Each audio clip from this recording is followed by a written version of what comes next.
Bonjour, je suis très contente de continuer à méditer avec vous l'évangile de Matthieu. Nous sommes aujourd'hui au chapitre 9 et nous lisons les versets 18 à 26.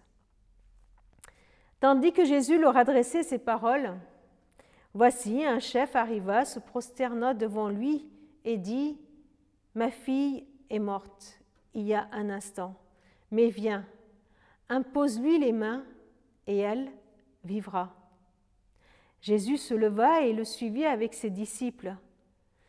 Et voici une femme atteinte d'une perte de sang depuis 12 ans s'approcha par derrière et toucha le bord de son vêtement.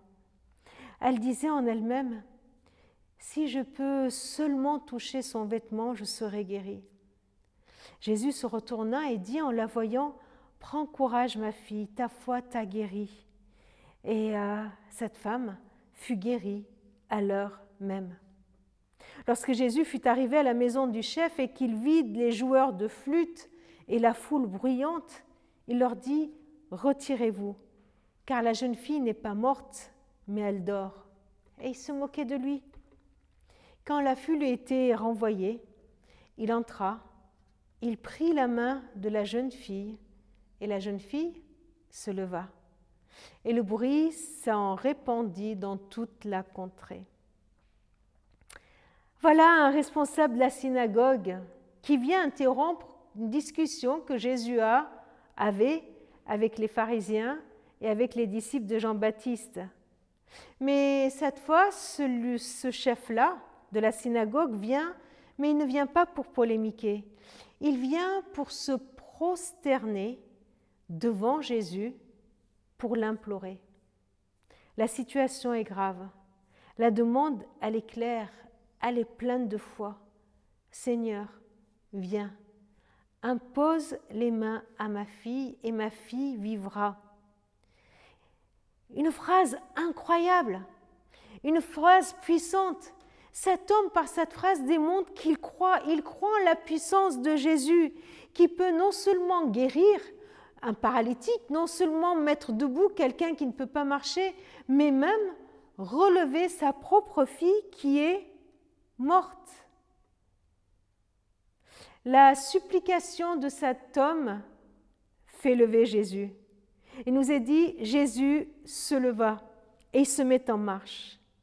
Et pendant que Jésus est en marche, pendant qu'il est en mouvement pour aller vivre cette mission si importante, eh bien voilà que surgit une femme qui n'ose pas l'affronter de front parce qu'elle est sans importance, une femme qui perd la vie, qui perd son sang, une femme qui vient et qui ose venir toucher le vêtement de Jésus. Elle aussi, elle pose un geste de foi, celui qu'elle était capable de faire. Voilà un chef de la synagogue qui a plein de foi, qui vient, qui se prosterne devant Jésus. Et une autre femme qui est pleine de foi et qui, elle, va poser son geste de foi juste en touchant le vêtement de Jésus.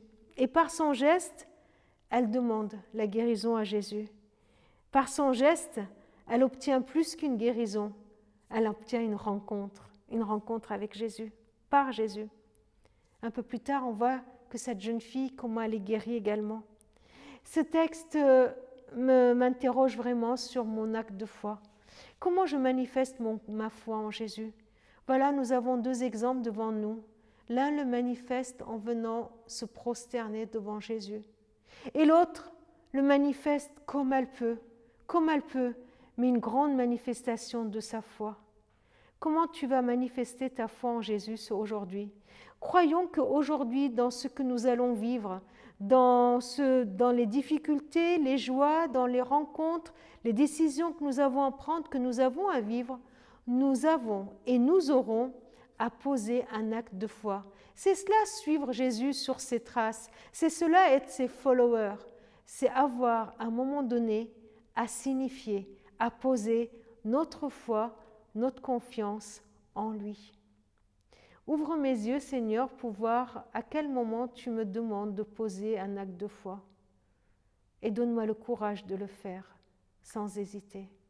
Je veux me prosterner devant toi et implorer ton nom qui est puissant, ton nom qui est grand, ton nom qui est vie. Amen.